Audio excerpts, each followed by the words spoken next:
नमस्कार दोस्तों, मैं हूं ललित और आप देख रहे हैं काल रात्रि द डार्क नाइट मेरे यानी ललित के साथ। दोस्तों, सबसे पहले तो आप सभी का स्वागत है। आज मैं आपके लिए दो कहानियां लेकर आया हूं। शायद सुनने में आपको यह दोनों कहानियां एक दूसरे का पार्ट लग सकती हैं, लेकिन यह दोनों कहानी अलग है। तो आइए आज की पहली कहानी शुरू करते हैं। मुझे पता है कि आप में से बहुत से लोगों को मुंजा के बारे में पता होगा और शायद यह भी कि मुंजा भूत कैसे बनता है। पर सच कहूं तो जब मैंने इसे देखा था तो मुझे बिल्कुल भी नहीं पता था कि मुंजा क्या होता है। अब तो मैं काफी बड़ा हो गया हूं। 8 साल का था तब से मैं मुंजा के बारे में सुनता चला रहा हूं, पर जब मैंने इसे पहली बार देखा था तब मैं 12 साल का था। मेरे नाना जी हम बच्चों को डराने के लिए अक्सर कहा करते थे कि वहां मजा, वहां मुंजा बैठा है, उधर मजा, वहां मुंजा का वास है। बचपन में हमें सिर्फ इतना पता था कि मुंजा एक भूत होता है जो छोटे बच्चों को उठा ले जाता है। फिर थोड़ा बड़ा हुआ तो एक दिन माँ ने बताया कि नाना जी जानबूझकर हमें डराने के लिए ऐसा कहा करते थे ताकि हम बच्चे घर से दूर कहीं इधर उधर ना चले जाएं, कहीं खो ना जाएं। और तब मैंने माँ से पूछा था, लेकिन माँ, क्या मुंजा सच में होता है? माँ ने कहा, पता नहीं, होता भी होगा लेकिन कभी देखा नहीं, बस कहानियां सुनी है। मैंने माँ से फिर पूछा, कैसे दिखता है वह? माँ ने थोड़ा सोचकर जवाब दिया, वह भी पता नहीं, पर कहते हैं कि यह एक ब्राह्मण परिवार के बच्चे की आत्मा होती है। 8 से 13 साल के बीच इन बच्चों की कोई विधि होती है उपनयन करके, और अगर वह लड़का इस विधि के 10 दिन के भीतर किसी कारण से मर जाता है तो वह मुंजा बनता है। लेकिन इन्हें मुंजा क्यों कहते हैं? मैंने अगला सवाल किया। माँ ने कहा, क्योंकि मराठी में मुंज करना मतलब इनके सर का मुंडन किया जाता है, और इस मुंडन विधि के बाद यह मरते हैं, तो इसीलिए शायद इन्हें मुंजा कहते होंगे। मेरा अगला सवाल फिर से तैयार था, तो लोग इनसे इतना डरते क्यों हैं? माँ भी मेरे इस सवाल से थोड़ा सोच में पड़ गई और उसने आगे कहा, क्योंकि इनका प्रकोप भयानक होता है। इनसे छुटकारा पाना लगभग नामुमकिन होता है। वैसे यह शरारती होते हैं, ज्यादातर किसी को नुकसान नहीं पहुंचाते, बस डराते हैं, मस्ती करते हैं। लेकिन अगर इन्हें जानबूझकर गुस्सा दिलाया गया तो फिर इनका प्रकोप किसी को भी मौत के घाट उतार देता है। तुम्हारे नाना जी के गांव में भी एक घर है, शायद मैंने बचपन में कभी देखा था। नाना जी कहते हैं कि उस घर में मुंजा ने डेरा डाल रखा है और इसलिए वह पूरा घर बर्बाद हो गया है। अब माँ से यह सब सुनने के बाद मुंजा के बारे में जानने की मेरी और इच्छा बढ़ गई। और जैसे बच्चे आपस में ऐसे भूत प्रेत विषय के बारे में बात करते हैं, मैं भी अपने दोस्तों को मुंजा से जुड़ी झूठी कहानियां बताकर उन्हें डराने लगा। बताने लगा कि हमारे गांव में एक मुंजा की आत्मा रहती है। और उसी बीच एक बार मैं छुट्टियों में नाना जी के गांव चला गया। तब नाना जी तो वहां नहीं थे, पर उनकी सुनाई कहानियों के बारे में अब भी सब बातें करते थे। उस वक्त मेरा कोई एक रिश्तेदार भी वहां आया हुआ था। कोई दूर का रिश्तेदार था, लेकिन रिश्ते में भाई था। मैंने उसे कभी नहीं देखा था। उसका नाम सागर था और वह लगभग मेरी ही उम्र का था। एक ही दिन में हम दोनों में दोस्ती हो गई और उस दिन मैंने उसे नाना जी के बारे में बताया और यह भी बताया कि उन्होंने मुंजा को देखा था। वह भी मुंजा के बारे में जानने को उत्सुक था। मैंने अपनी झूठ मूठ की कहानी उसे सुना दी, गांव के उस घर के बारे में भी बताया जहां मुंजा का वास है, जिस घर को मैंने खुद कभी नहीं देखा था। मुझे लगा कि वह यह सब सुनकर डर जाएगा, लेकिन वह थोड़ा शरारती और गवांडी था। हमेशा अकड़कर बात करता। उसने बड़े ताव में मुझे बताया कि यह भूत प्रेत, मुंजा बिंजा कुछ नहीं होते। मैंने किताबों में पढ़ा है कि यह हमारा भ्रम होता है और कुछ नहीं।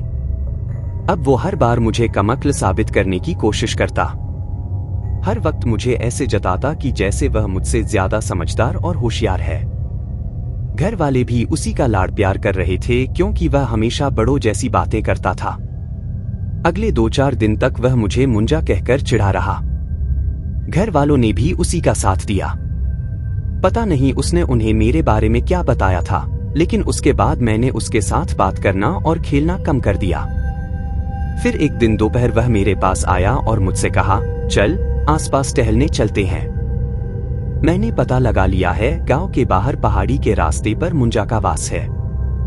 चल ना चलकर उस जगह को देखते हैं। उसकी बात सुनकर मैं थोड़ा डर गया था, पर मैं उसे दिखाना नहीं चाहता था, नहीं तो वह मुझे डरपोक समझ लेता। इसलिए मैंने सिर्फ इतना कहा, नहीं, मम्मी चिल्लाएगी। इस पर वह मुझ पर हंसने लगा और कहा, अरे मैंने तो पहले ही घर वालों को बता दिया है कि हम आसपास टहलने जा रहे हैं और बस घंटे भर की तो बात है। घंटे भर में हम वापस आ जाएंगे। तू चाहे तो बाहर ही रुकना, मैं जाकर देख कर आ जाऊंगा। उसने इतनी बार वह बात कही तो आखिरकार मुझे उसे हाँ कहना पड़ा। मैं जानता था कि वो बस मुझे डरपोक और अपने आप को बहादुर साबित करना चाहता है और वापस घर आने पर फिर से वो अपने आप के बारे में ढंग से हकना शुरू कर देगा, पर फिर भी मैं जाने को तैयार हो गया। हम दोनों खेतों के रास्ते, पगडंडी के रास्ते से होते हुए पहाड़ की ओर बढ़ रहे थे। रास्ते में हम खेतों में रुके, नदी के पानी में खेले, पेड़ों पर चढ़े और न जाने क्या क्या किया। हमें पता ही नहीं चला कि हम कितनी देर से चल रहे थे और किस तरफ जा रहे थे। आखिरकार इतनी देर चलने के बाद मैं बहुत थक गया और थककर एक घने पेड़ के नीचे एक बड़े से पत्थर पर बैठ गया। मेरे हाथ पांव दर्द करने लगे थे। सागर मेरे पास आया और उसने मुझसे कहा, अरे इतने में थक गया? चल उठ, बस और थोड़ी दूर जाना है। पर सच कहूं तो मुझसे तब चला ही नहीं जा रहा था। मैंने थकी हालत में ही उसे कहा, थोड़ी देर यही आराम करते हैं ना, फिर आगे चले जाएंगे। मैं उसे कुछ देर रुकने को कहता और वह मुझे हर बार यही कहता कि बस थोड़ा दूर तो जाना है। उससे पीछा छुड़ाने के लिए मैंने उससे कहा, अरे मुझे बहुत प्यास लगी है यार। सच में उसने आखिरकार मेरे हाथ को खींचकर मुझे उठाने की कोशिश की और उस वक्त मैंने अपना शरीर किसी मुर्दे जैसे छोड़ दिया। मुझ में जान ही नहीं बची थी। मैं बेजान सा पत्थर पर पड़ा रहा, पर तभी उसने अपने आसपास देखते हुए मुझसे कहा, अच्छा रुक, मैं तेरे लिए पानी लेकर आता हूं। फिर तो चलेगा ना? मैंने उसे पूछा, तू कहां जा रहा है? उसने आगे चलते हुए मुझसे कहा, अरे वो देख, वह आगे कोई घर है। कोई ना कोई तो जरूर होगा। और वह दूर चला गया। मैं सच में बहुत ज्यादा थका हुआ था, इसलिए वही सिर को पीछे कर मैं पेड़ के सहारे उसी पत्थर पर लेट गया। ऊपर से पेड़ की पत्तियों से छनकर आती सूरज की रोशनी से मैंने अपनी आंखें बंद कर लीं और शांति से बस पड़ा रहा। तेज धूप कम हो गई थी और सूरज पश्चिम में आगे बढ़ रहा था, लेकिन उस पल मैं इतना थका था कि लगा जैसे बस मैं ऐसे ही पड़ा रहूं। एक पल में मैं नींद में चला गया। कुछ देर बाद मैंने एक आवाज सुनी। आंखें खोलने की भी मुझ में ताकत नहीं थी। लगा कि सागर पानी लेकर आया होगा और मैं वैसे ही बेजान अदम हालत में लेटा रहा। मैंने दोबारा वह आवाज सुनी। इस बार मैंने आंखें खोली और आंखों पर पड़ रही सूरज की किरणों से बचाते हुए मैंने सिर्फ गर्दन उठाकर अपने आसपास देखा तो वहां कोई नहीं था। एक गहरी सांस लेकर अपने हाथों को सिर के नीचे रखकर मैं फिर से आराम से लेट गया। इस बार वह आवाज मैंने अपने कान के पास सुनी। मैं घबराकर उठकर बैठ गया। आज आसपास कुछ भी नहीं था और उस पल मैंने ऊपर पत्तियों की सरसराहट सुनी। तो मैंने झट से ऊपर देखा तो ऊपर कोई टहनियों के पीछे घने पत्तियों के सहारे मुझे देख एकदम से छुप गया। मैं फिर से सूरज की आती किरणों से बचते बचाते ऊपर देखने की कोशिश करने लगा कि आखिर वह क्या है। वहां कोई था जो मुझे देखकर छुप रहा था। और फिर मैंने गुस्से में ही कहा, सागर, जानता हूं कि तू मुझे डराने के लिए यह सब कर रहा है, लेकिन इसका कोई फायदा नहीं होगा। और उस पल मैंने एक अजीब हंसने की आवाज सुनी। तभी मुझे दूर कहीं से सागर की चीख सुनाई दी और मैं एकदम से अपनी जगह पर खड़ा हो गया। मैंने देखा कि वह उसी घर के दरवाजे के पास खड़ा था जिसके बारे में वह अभी थोड़ी देर पहले बात कर रहा था। वह मुझे देख हंस रहा था और अपने पास आने का इशारा भी कर रहा था।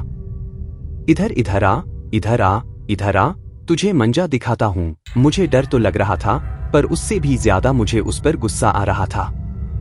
जानता था यह जरूर कोई शरारत कर रहा है और फिर घर जाकर बताएगा कि कैसे उसने मुझे डराया। मैं गुस्से में तेजी से चलते हुए उसकी ओर जाने लगा। वह भी दौड़कर घर के अंदर चला गया। मैं भले ही घर से दूर था, लेकिन दरवाजे के ठीक सामने सीधे चल रहा था। जैसे ही सागर दौड़कर अंदर गया, मैंने किसी और को भी उसके पीछे दौड़कर जाते हुए देखा। वो देख मैं चौंक गया और अपनी जगह पर रुका। पता नहीं वह क्या था। क्या सच में वहां कोई मुंजा था या सागर मेरे साथ मजाक कर रहा था? कुछ देर खड़े होकर सोचा कि शायद वहां कोई रहता होगा और मैं फिर से आगे चलने लगा। मैंने चलते चलते गुस्से में उसे आवाज दी, देख, तू मुझे झूठ मूठ बोलकर डराने की कोशिश मत कर। मुझे घर के अंदर से उसकी आवाज आई, मैं ऐसा क्यों करूंगा? इसलिए क्योंकि तू घर वालों को यह बताना चाहता है कि मैं डरपोक हूं और तू बहादुर है। उसने फिर ऊंची आवाज में जवाब दिया, ऐसा है तो एक बार घर के अंदर तो आ। घर के अंदर आया तो तू बहादुर और मैं डरपोक। और मैंने गुस्से में ही अपने आप से कहा, चल तो फिर देखते हैं। पर जैसे ही मैं दरवाजे के पास पहुंचा, मुझे महसूस हुआ कि घर के अंदर तो घना अंधेरा है। बाहर इतनी रोशनी होने के बाद भी घर में सब तरफ घना अंधेरा था। सोचा शायद धूप में चलने के कारण मुझे ऐसा लग रहा होगा। जैसे कि जब भी हम धूप में चलकर घर के अंदर जाते हैं तो कुछ देर के लिए हमें कुछ दिखाई नहीं देता। यह ठीक वैसा कुछ होगा और कुछ देर वही रुकने के बाद मुझे थोड़ा थोड़ा दिखाई देने लगा। घर तो अंदर से पूरा खाली था। अंदर के कमरे से मैंने फिर वही किसी के दौड़ जाने की आवाज सुनी। मतलब यह अंदर के कमरे में छुपा था। मैंने थोड़ा संभल कर ही घर में कदम रखा। अंदर सब तरफ जाले बने थे, दीवारें काली थीं और वहां जो कुछ था वह या तो टूटा फूटा था या खराब हो चुका था। फिर मैंने कुछ खुशबू साठ भरी आवाजें सुनी। धीरे धीरे चलकर मैं अंदर के कमरे की चौखट के पास चला गया। वहीं खड़े होकर अंदर झांकने की कोशिश की। कमरे का दरवाजा पूरा खुला नहीं था। तभी अंदर कुछ हलचल महसूस हुई। अंदर पड़ी खाट के नीचे कोई छुपा हुआ था। मेरी आहट से उसने अपने पैर अंदर खींच लिए और मुझसे छुपने की कोशिश की। उसी पल दूसरी तरफ अलमारी का दरवाजा किसी ने अंदर से खींच लिया। उसकी आवाज ने मेरा ध्यान आकर्षित कर लिया। तो तीसरी जगह मैंने किसी को अपना सिर छुपाते हुए देखा। या तो यह सागर सच में पागल है या इसने मुझे डराने का पूरा प्लान बनाया है। वहीं चौखट को पकड़कर मैं धीरे से नीचे बैठा और नीचे झुककर देखने लगा। मेरे हाथ का स्पर्श होते ही दरवाजा अपने आप खुल गया। मैंने झुककर नीचे देखा और नीचे देखते ही मेरे होश उड़ गए। घाट के नीचे सागर बैठा हुआ था। उसका मुंह पूरा खुला था पर मुंह से आवाज नहीं निकल रही थी। आंखों की पुतलियां गायब थीं। बस एक अजीब रगा आवाज थी जो उस कमरे में सुनाई दे रही थी। उसने अपना एक हाथ मेरी तरफ आगे बढ़ाया और मुझे उसके पीछे एक शरीर दिखाई दिया। किसी बच्चे का शरीर, यानी सिर्फ धड़, जिस पर सिर था ही नहीं। और वह ऐसे झुका था जैसे मुझे देख रहा हो। घबराहट में मैं फिसलकर अपने पीछे गिर पड़ा। नीचे गिरा तो मेरा ध्यान अपने आप ही सोफे के नीचे चला गया। वहां किसी बच्चे का सिर पड़ा हुआ था। यह भी सिर्फ सिर था, बड़ी बड़ी आंखें, और मुझे देख उसके चेहरे पर एक अजीब सी मुस्कुराहट फैल गई। मेरी सांस फूल गई, सांस लेने में तकलीफ होने लगी, हाथ पैर थरथरा लगे। अगर यह कोई मजाक था तो यह बहुत ही डरावना और भद्दा मजाक था। मैं पीछे हटने लगा और तभी अलमारी खुली और अंदर से दो पैर बाहर निकल आए।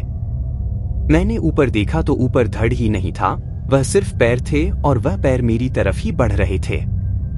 मैं तेजी से लड़खड़ाकर पीछे हटने लगा। किसी तरह घर के दरवाजे के पास पहुंचा और देखा कि वह पैर दौड़कर मेरी तरफ आ रहे थे। वह देख मैं उछलकर घर से बाहर कूद पड़ा और घबराई हालत में नीचे की ओर दौड़ने लगा। पीछे से आती आवाज से मेरे रोंगटे खड़े हो गए। सामने पेड़ के पत्तों में अजीब सी सरसराहट होने लगी थी, जैसे वह पूरा पड़ बौखला गया हो। मैं बिना देखे जहां जगह मिल रही थी वहां भाग रहा था और उस पहाड़ के रास्ते से नीचे उतर रहा था। मेरे भागने के साथ साथ ही आसपास के पेड़ झाड़ियों में भी हलचल हो रही थी। ऐसे लगता जैसे कुछ साए पेड़ों के झाड़ियों के पीछे से सरक रहे हों, कोई मेरे पीछे पीछे आ रहा हो और मुझे दबोचना चाहता हो। डर के मारे मेरी धड़कनें और भी तेज हो गईं, पर मैं पागलों की तरह बस भागता रहा। रुकता तो हाथ पर थरथरा लगते। शाम ढलने लगी थी, सूरज पश्चिम में झुक रहा था और मुझे डर था कि कहीं अंधेरा न हो जाए। मैं दौड़ता रहा, भागता रहा और आखिरकार किसी तरह रास्ता ढूंढते हुए मैं घर तक पहुंच गया। घर जाते ही मैं आंगन में गिर पड़ा। मेरी हालत देख घर वाले भी घबरा गए और मुझे उठाने के लिए मेरे पास दौड़कर आए। हाफते रोते हुए मैं उन्हें सागर के बारे में बताने लगा। घबराहट के मारे मैं बार बार उन्हें यही कह रहा था कि मैंने उसे मना किया था, मैं उसके साथ नहीं जाने वाला था, पर उसने मेरी कोई बात नहीं मानी और यह बात शायद घर वाले भी जानते थे क्योंकि उसी ने उन्हें बताया था कि वह मेरे साथ बाहर जाने वाला है। उसी वक्त छोटे मामा जी ने साइकिल निकाली और मुझे साइकिल पर बिठाकर उस घर की तरफ निकल पड़े। बड़े मामा जी ने अपने अड़ोस पड़ोस के लोगों को पुकारा और वो हमारे पीछे आने लगे।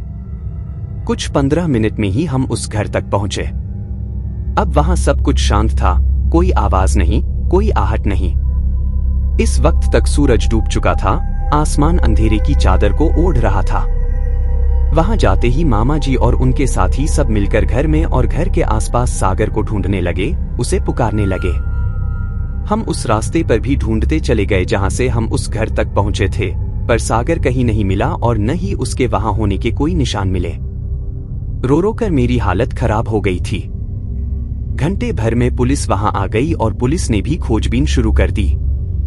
सब कुछ ढूंढा गया लेकिन सागर का कहीं अता पता नहीं था।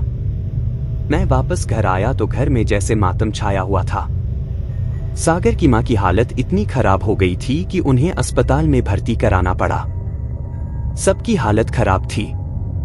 अगले 3-4 दिन तक हर किसी ने हर जगह पर सागर को ढूंढने की कोशिश की पर कुछ हाथ नहीं लगा। उस बीच मैंने मामा जी को यह कहते हुए सुना कि अगर नाना जी होते तो शायद यह दिन देखना न पड़ता। वह हमेशा बच्चों को बाहर जाने से रोकते थे और जिस घर में सागर गया था वही पास ही पीपल का पेड़ है जहां मुंजा का वास है। उस घर पर भी मुंजा का प्रकोप है। वह घर कई पीढ़ियों से वहां है लेकिन उस घर के आसपास भी कोई नहीं भटकता, कोई वहां जाने की हिम्मत तक नहीं करता। यह बच्चे न जाने वहां क्यों चले गए थे। सच कहूं तो मैंने मुंजा को देखा था। मैं जब पेड़ के नीचे सो रहा था तब मैंने उसकी एक झलक देखी थी। घर में मैंने जिसे देखा था वह भी मुंजा था। पहली बार मुझे मुंजा के नाम से इतना डर लगा था और मैं यह सोचने पर मजबूर हो चुका था कि जिन्हें मैं बस शरारती बच्चों की आत्मा समझता था, क्या वो इतने खतरनाक होते हैं। मेरा मन मानने को तैयार ही नहीं था, लेकिन मैंने जो कुछ देखा था वह भी सच था। वह भयानक था। सागर कहाँ गया कभी कुछ पता नहीं चला, लेकिन उस दिन के बाद से मैं मुंजा और भूत प्रेत इन चीजों से डरने लगा था।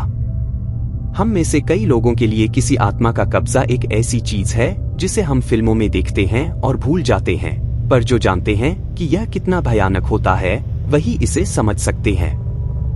क्योंकि मैं भी जानता हूं कि ऐसा होता है। मैंने खुद देखा है, मरे हुए लोग, उनकी आत्माएं बातें करती हैं और कभी कभी वह किसी जिंदा आदमी पर भी कब्जा कर लेती हैं। मैं आपको अपनी एक सच्ची कहानी सुनाना चाहता हूं और आप खुद तय कर सकते हैं कि आपको क्या लगता है कि किसी आत्मा का किसी इंसान को वश करना सच में होता है या यह सिर्फ झूठ होता है, किसी फिल्म की तरह बनाई कहानी की तरह। जब भी गर्मियों की छुट्टी में हम गांव में अपने दादा दादी से मिलने जाते थे तो मुझे बहुत अच्छा लगता था। वह गांव अब भी पुराने गांव जैसा ही था। ज्यादा सुविधाएं तो नहीं थीं, लेकिन चारों तरफ से धान के खेतों से घिरा हुआ हरी भरी और बहुत सुंदर जगह थी। वहां मैं और मेरे चचेरे भाई हमेशा मौजमस्ती किया करते थे और आंगन में पीपल का पेड़ खेलने के लिए हमारी पसंदीदा जगह थी। एक दिन हम उसी पेड़ के नीचे खेल रहे थे, तभी हमें चिल्लाने की और फिर बहुत सारी आवाजें सुनाई दी। मेरे चाचा ने हमें जोर से पुकारा और हम सभी बच्चे यह देखने के लिए उत्सुक होकर दौड़े कि घर के पीछे क्या हो रहा है। हमारे सारे परिवार के लोग वहीं पर खड़े थे। मेरे पिताजी और चाचा जी किसी गाय, भेड़, बकरी चराने वाले को पकड़ रहे थे।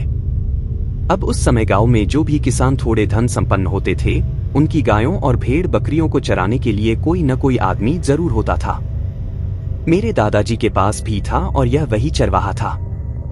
वह चरवाहा चीख रहा था, चिल्ला रहा था। हमें समझ में नहीं आ रहा था कि वह चिल्ला क्यों रहा है। उसकी आंखें पीछे की ओर मुड़ी हुई थीं, यानी ऊपर चढ़ी थीं, इसलिए हमने केवल उसकी आंखों का सफेद हिस्सा देखा। वो आदमी इधर उधर छटपट रहा था, अनाप शनाप चिल्ला रहा था।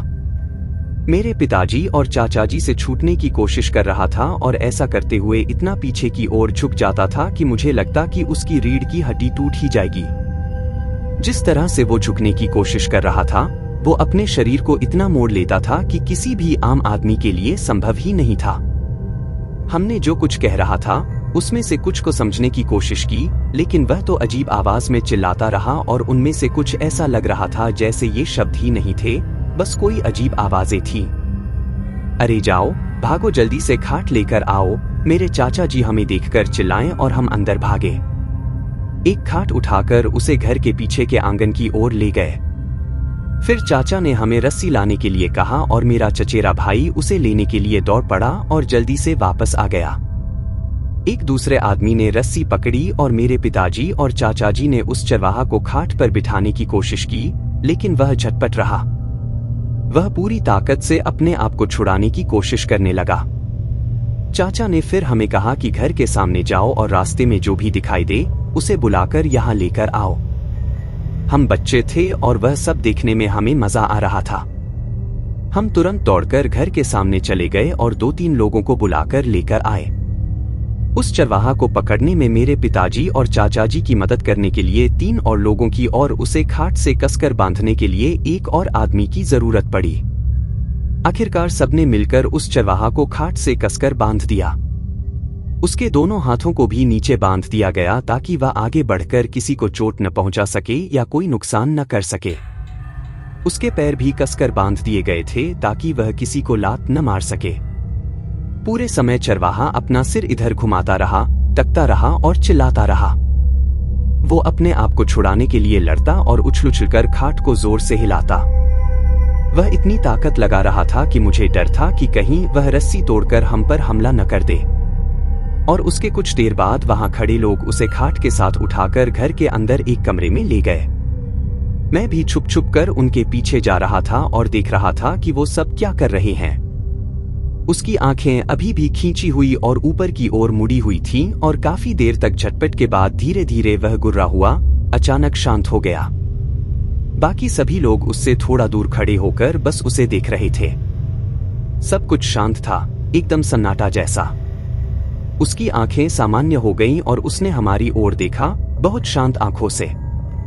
मैं यहाँ कैसे पहुंचा? उसने हम सब की ओर देखते हुए सवाल किया। मुझे तुरंत खोल दो, मैं अपने घर जाना चाहता हूँ, पर कोई आगे नहीं बढ़ा तो उसने थोड़ा गुस्से में कहा, तुम लोग मेरे साथ यह क्या कर रहे हो? तुम क्या करना चाहते हो? कुछ तो बहुत अजीब था। वह आदमी हमारा ही चरवाहा था, लेकिन लगा जैसे उसे कुछ पता ही न हो। तुम कौन हो? मेरे चाचा ने खाट पर बैठे आदमी से पूछा और उस आदमी ने उसी आवाज में बताया, मैं जानता हूं कि मैं सिर्फ एक चरवाहा हूं। मुझे छोड़ दो, मुझे कुछ नहीं हुआ है। आप लोगों ने मुझे ऐसे क्यों बांध कर रखा है? लेकिन हम सब देख रहे थे कि उसका स्वभाव बदल गया था। उसके चेहरे पर भाव बार बार बदल रहे थे। कभी उसका चेहरा उदास नजर आता तो कभी गुस्से में। उसकी भौहें सिकुड़ी हुई थीं और उसकी आंखें तिरछी थीं, जो बात करते करते अचानक ऊपर चढ़ जाती। मेरे चाचा ने उसे कहा, मुझे नहीं लगता कि तुम कोई चरवाहा हो। तुम्हारे अंदर कुछ और है। देखो, तुम सच बताओ कि तुम कौन हो, वरना तुम यहां से नहीं निकल पाओगे। अब और नहीं। और ऐसा कहते हुए वह हंसने लगा। फिर वह खाट को इधर उधर हिलाते हुए चिल्लाने और गाली देने लगा। मैं डरते हुए दीवार के सहारे नीचे बैठ गया। मेरे चाचा जी, पिताजी और दूसरे बाकी लोग इस घटना पर बात करने के लिए घर के दूसरी तरफ चले गए, लेकिन मैं अपनी जगह से नहीं हिला। शायद डर के कारण मैं वहीं रुक गया था। आखिरकार मैंने हिम्मत जुटाई और दरवाजे की ओर बढ़ने लगा और मेरी इस हरकत पर उस आदमी का ध्यान गया। उसकी आंखें मुझ पर टिकी हुई थीं। मैं भी उसकी आंखों में देख रहा था और एकदम से उसकी आंखें सामान्य हो गईं। मुझे डर लग रहा है, ये लोग मुझे मारना चाहते हैं, उसने विनती करते हुए कहा। सचमुच उसकी आंखें आंसू से भर गईं और वह उतना ही डरा हुआ लग रहा था जितना कि मैं उस वक्त डरा हुआ था। मेरी मदद करो, मुझे यहां से छुड़ाओ, उसने रोते हुए फिर कहा। मैं उसके करीब गया और जैसे ही मैं उसके करीब पहुंचा, उसकी आंखें ऊपर चढ़ गईं और उसने अपना एक हाथ झटके से आगे बढ़ाया। लगभग मुझे पकड़ ही लिया था, लेकिन मैं चिल्लाया और कमरे से बाहर भाग गया। चरवाहा पीछे से चिल्लाता रहा। उसके चेहरे पर अब कोई डर नहीं था। वह बहुत भयानक और भूखा लग रहा था। वह अंदर से चिल्ला रहा था कि वह फिर से आजाद हो जाएगा, उसे कोई नहीं रोक सकता, उसे कोई बांध कर भी नहीं रख सकता। उसके लिए शरीर बस एक घर है, वह जब चाहे उसे बदल सकता है, उसे छोड़ सकता है। वह उस खाट को इतनी ताकत से उछाल रहा था कि उसने खाट को दूसरी ओर सरका दिया।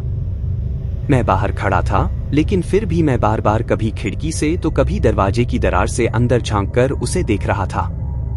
मैं बहुत डरा हुआ था क्योंकि वह आदमी जो कुछ बोल रहा था, चिल्ला रहा था, उसकी आवाज बिल्कुल भी सामान्य नहीं थी। मेरे चाचा जी ने निष्कर्ष निकाला कि चरवाहा पर भूत प्रेत का साया है। जब वह गायों के साथ मैदान में गया हुआ था, तभी किसी चीज ने उस पर कब्जा कर लिया है। और फिर मेरे चाचा जी ने उस चरवाहा के अंदर भूत प्रेत या प्रेतात्मा जो कुछ था, उससे छुटकारा पाने के लिए उस भूत प्रेत को भगाने के लिए अनुष्ठान करने का निर्णय लिया।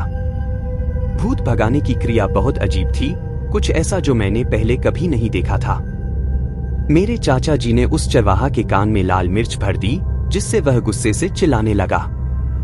आंखों पर काला कपड़ा बांध दिया और एक पुराने बर्तन को मिट्टी से पोतकर पहले तो उसे जलाया गया, फिर उसमें पानी भरकर चाचा ने चरवाहा को पानी पिलाने की कोशिश की, लेकिन वह था कि पानी को बार बार उगलता रहा। आखिरकार किसी तरह चाचा ने उसे पानी पीने के लिए मजबूर किया और उसके बाद चाचा जी ने पवित्र भगवान हनुमान चालीसा के छंदों का पाठ करना शुरू किया और इन छंदों के दौरान उस चरवा की पिटाई करने लगे। अब तो वह और भी ज्यादा गुस्सा हो गया था और मेरे चाचा जी, दादाजी, पिताजी, यहाँ तक कि हम सब बच्चों को भी चिल्ला चिल्ला कर जान से मार देने की धमकियां दे रहा था। हमारे बारे में जो भी चीजें उसने कही थीं, वह बहुत ही घिनौनी और बहुत बुरी थीं, जैसे कि वह हमारे सिर को काट देगा, आंखें नोच लेगा, शरीर से चमड़ी को छील छील कर निकालेगा और इससे भी कई ज्यादा भयानक। वह यह सब कहते हुए जोर जोर से चिल्ला रहा था कि बाहर बैठे सब लोग उसे सुन सकते थे और उसकी इन्हीं बातों को सुनकर हम बाहर बैठे डर रहे थे। हम उस चरवाहा को अच्छे से जानते थे, वह स्वभाव से गरीब था और इसीलिए हम जान चुके थे कि वह जो कुछ कह रहा है, यह इस बात का सबूत है कि उस पर सच में किसी भूत प्रेत का साया है। उसकी धमकियों के बावजूद मेरे चाचा ने उस चरवाहा को छोड़ने के बारे में एक बार भी नहीं सोचा, जबकि उसके अंदर जो कोई आत्मा थी, वह अब से ज्यादा आक्रामक हो चुकी थी। वह बहुत ज्यादा ताकतवर और भयानक लग रही थी। इस समय तक मैं अपने अन्य चचेरे भाइयों से लिपटकर सिसक रहा था। उस चरवाहा की आंखें अब भी पीछे मुड़ी हुई थीं। रस्सियों पर दबाव बढ़ता जा रहा था। उसके चेहरे और गर्दन की नसें उसकी त्वचा के नीचे इतनी फूली और उभरी हुई थी कि मुझे लगा कि वह फटकर बाहर निकल आएंगी। उस वक्त मेरे चाचा जी ने सड़क से कुछ पत्थर उठाए और उन्हें अपने हाथ में ले लिया और उसके बाद वो बुरी आत्माओं को भगाने के लिए मंत्र पढ़ने लगे। पहली बार जब उन्होंने मंत्र पढ़ना शुरू किया तो चरवाहा क्रोध से दहाने लगा। उसके भीतर जो कुछ था, उसने मंत्रों को पहचान लिया और वह जोर जोर से हंसने भी लगा। उस चरवा ने मेरे चाचा पर चिल्लाने की कोशिश की, लेकिन मेरे चाचा जी हाथ में छोटे छोटे पत्थर पकड़कर बस मंत्र जाप करते रहे। पर हम देख सकते थे कि उस पर मंत्रों का कोई असर नहीं हो रहा था। जब उनका मंत्र जाप पूरा हो गया तो उन्होंने फिर से मंत्रों को दोहराना शुरू किया। बार बार चाचा ने मंत्रों का उच्चारण किया और प्रत्येक पाठ के साथ वो चरवाहा और अधिक हिंसक हो गया, अधिक क्रोधित हो गया, हिंसक धमकियां देने लगा। चिल्ला चिल्ला कर कहता कि हम सबको भी उसी तरह तड़पा तड़पा कर मार देगा। वो इतनी हिंसक भाषा में कहता कि हम अपने कानों पर हाथ रख देते। वो कुछ करता या नहीं पता नहीं, लेकिन हमें उसकी धमकियों से ही डर लगने लगा था। आखिरकार चाचा ने मेरे पिताजी को उनके गुरु और जाने माने बाबा को बुलाने के लिए कहा। शायद उन्हें भी यह लगने लगा था कि वह अकेले इसे नहीं संभाल सकते और उसी वक्त मेरे पिताजी तुरंत ही दूसरे गांव चले गए। उनके जाने के बाद भी चाचा जी मंत्र पढ़ते रहे। चाचा ने भूत प्रेत भगाने का मंत्र 121 बार पढ़ा। करीबन 1.5 से 2 घंटे तक यह सब चलता रहा और फिर जब उन्होंने इसे आखिरी बार कहा, तब तो उन्होंने चरवाहा के शरीर पर अपने हाथ में पकड़े छोटे छोटे पत्थर फेंक दिए। उनकी इस हरकत के बाद चरवाहा का शरीर इस प्रकार मुड़ गया था कि लगा उसकी रीढ़ की हड्डी टूट जाएगी। वह बहुत ताकत से अपने आप को छुड़ाने की कोशिश करने लगा। उसने अपने शरीर को इस तरह से ऊपर उठाया था कि या तो उस पर बंधी रस्सियां टूट जाती या फिर उसका शरीर। वो जोर से चिल्लाया, एक बहुत तेज चीख, और फिर उसने चीखना बंद कर दिया और खाट पर बेजान होकर नीचे गिर पड़ा। उसके चेहरे पर उभरी काली नीली रेखाएं बुझती चली गईं। फूली हुई उभरी सामान्य स्थिति में लौट आई। लगा जैसे वह ठीक हो रहा है। चरवाहा ने एक गहरी सांस ली और फिर वह आगे उथली सांसें लेता रहा। फिर अचानक एक झटके के साथ वह जाग गया। अपने आप को इस स्थिति में देखकर वह डर गया और फिर उसने मेरे चाचा को कहा, मैं मैदान में गायों के साथ था और एक पीपल के पेड़ के पास पेशाब करने चला गया। अचानक मुझे बहुत बेचैनी महसूस हुई। लगा जैसे कोई मुझे देख रहा हो। और फिर अचानक मुझे चक्कर आया। सब कुछ काला पड़ गया। आसपास दिखाई देना बंद हो गया। सब तरफ अंधेरा था। तभी मुझे महसूस हुआ कि जैसे कोई मेरे शरीर पर कूद पड़ा हो। मैं अपने शरीर को टकने लगा, उसे अपने से दूर करने की कोशिश कर रहा था, पर वो अब मेरे अंदर है। उसके बाद मुझे बस इतना याद है कि मैं खुद को मारने पीटने लगा। मैं खुद अपने आप को जख्मी करता और अगले पल डर से कराह उठता। कुछ देर बाद मैं बेहोश हो गया। लेकिन जब मुझे होश आया तो देखा कि मुझे यहां बांधा गया है और मेरा शरीर जख्म से भरा हुआ है। मुझे नहीं पता कि मेरे साथ यह सब क्या हो रहा है। खेत में रहने से लेकर हमारे घर में खाट से बंधे जाने तक चरवाहा को कुछ भी याद नहीं था। मेरे चाचा ने उन्हें समझाया कि उसके साथ क्या हुआ था जब उन्होंने उसे देखा था, और इसलिए उसे रोकने के लिए उन्हें यह सब करना पड़ा। तभी मेरे पिताजी घर आ गए और चाचा जी और हम सभी को कमरे के बाहर बुला लिया। पिताजी ने आते ही चाचा से कहा, ध्यान से सुनो, हमें यह घर आज ही खाली करना होगा, अभी जितना जल्दी हो सके उतना जल्दी। चाचा जी पिताजी की बात सुनकर हैरान रह गए और सिर्फ चाचा जी ही नहीं बल्कि हम सब हैरान थे। लेकिन तभी पिताजी ने आगे की बात कही, मैं वो बाबा से मिलकर आया हूँ। उन्होंने कहा है कि हम जिस ताकत से लड़ रहे हैं वह एक मुंजा है और उसे निकालना उनके बस की बात नहीं, और अब वह पूरे घर को बर्बाद कर कर रख देगा। और आखिर में उन्होंने मुझे कहा कि बेहतर होगा कि जितनी जल्दी हो सके उस घर को छोड़कर दूर चले जाओ। उसी पल हम सबने एक जोर की चीख सुनी। चीख अंदर के कमरे से आई थी। सबने कमरे के अंदर झांक कर देखा तो चरवाहा की मृत्यु हो चुकी थी।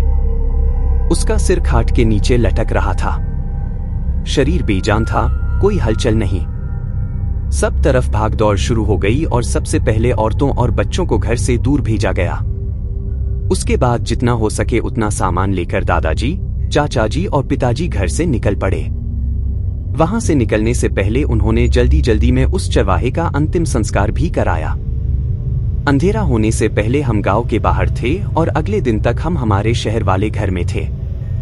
कुछ दिनों बाद हमें खबर मिली कि उस रात हमारा घर आग में जलता रहा। वहां जो कुछ था सब कुछ जलकर राख हो गया था।